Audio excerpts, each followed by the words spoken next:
Young astronomy PhD student Kate Dibiaski is working with the Subaru telescope in Michigan when she discovers a comet passing by near Earth.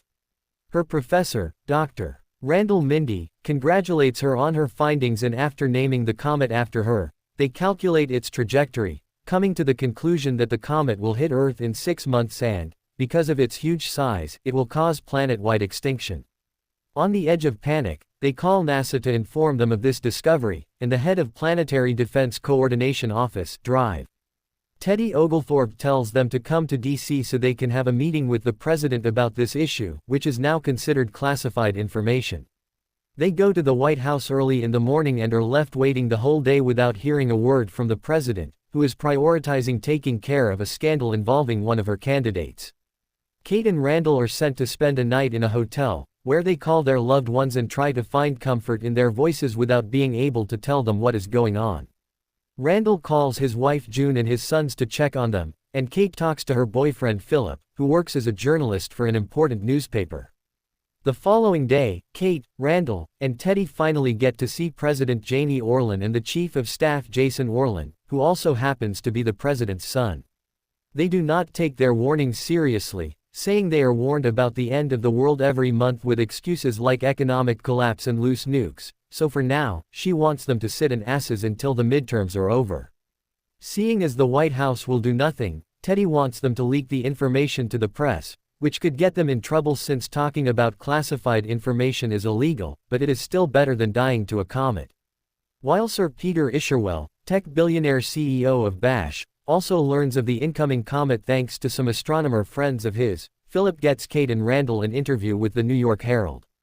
They accept to publish their story, especially when they confirm the data with other scientists and here the White House denies ever meeting them, but first, they want them to appear on the morning talk show, The Daily Rip, hosted by Bria Vanti and Jack Bremer.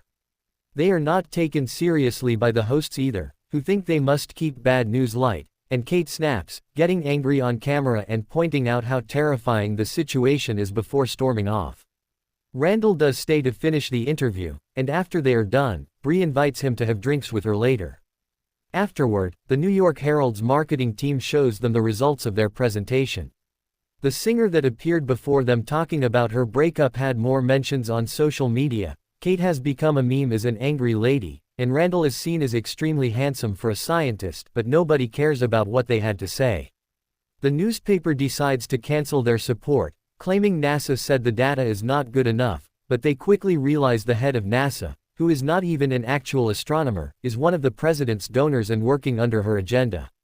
To make matters worse, Philip takes advantage of Kate going viral and writes an article about how he used to sleep with her, which she accepts as a breakup, and Randall cannot keep himself out of social media, arguing with anybody that questions his scientific knowledge and conspiracy theorists.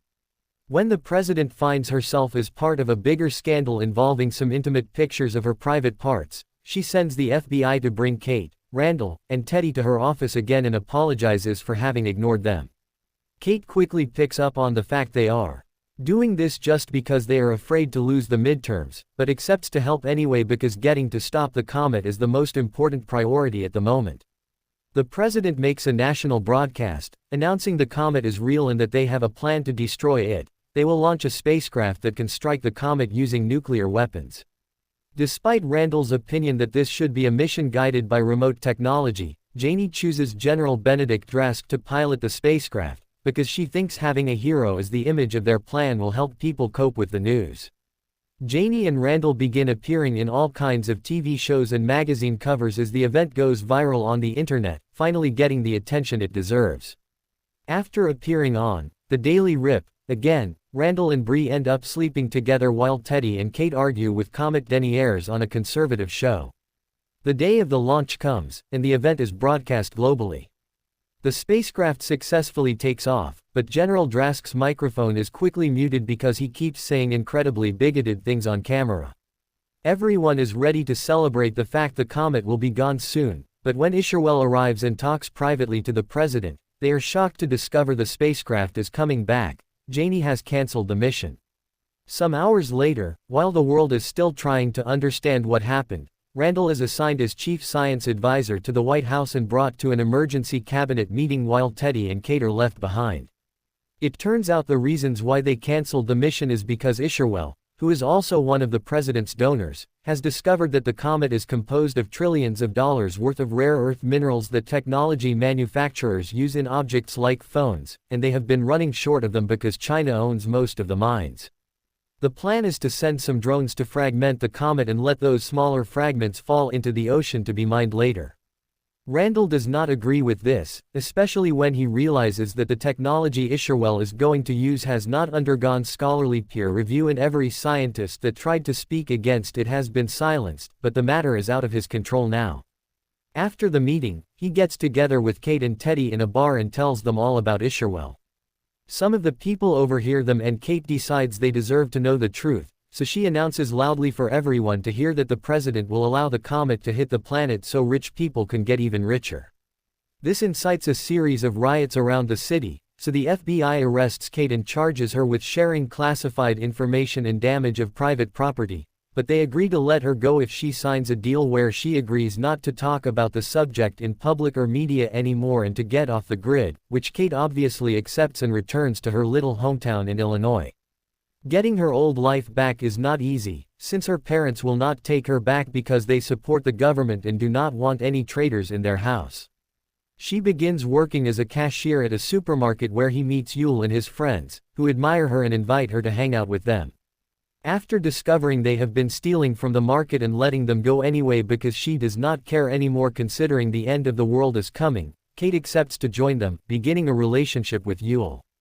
Meanwhile, Randall continues to work for the president, thinking that is the only thing he can do to help the planet in some way, and has an ongoing affair with Bree.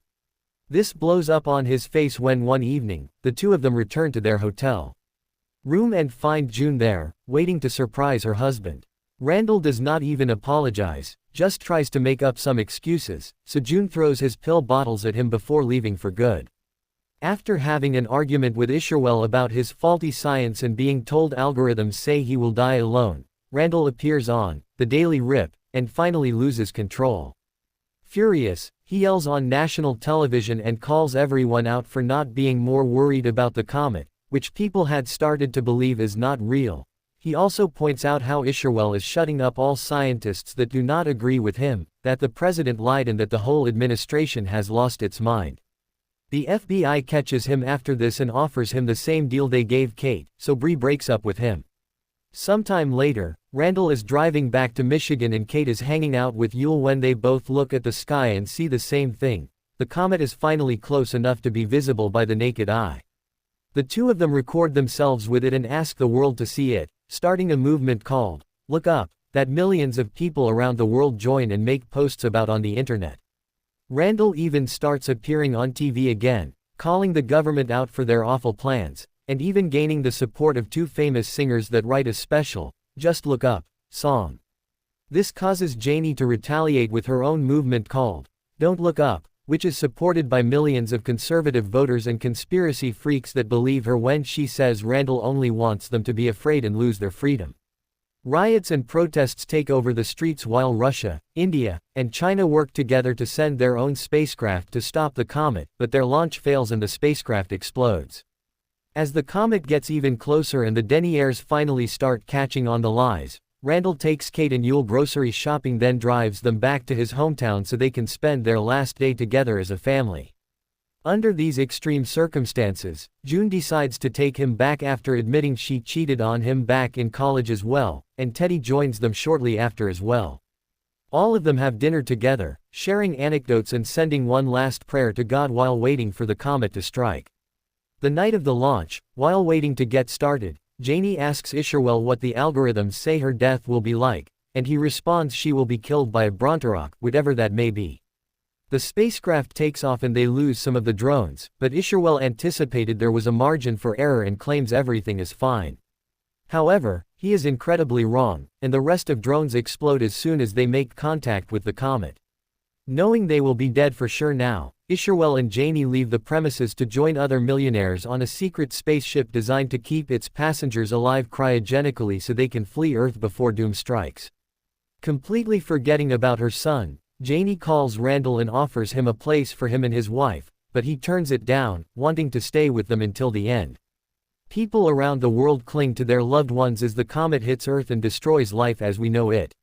The only survivor to come out from under the ruins is Jason, who immediately celebrates his life by taking a selfie. 22,740 years later, the ship with millionaires finally finds a planet with an atmosphere similar enough to Earth's for them to live in. Men and women are woken up from their cryogenic sleep and explore the area, and when Janie sees a beautiful new animal and tries to approach it, she is attacked by it, effectively getting killed by a Brontarok as predicted by the algorithms.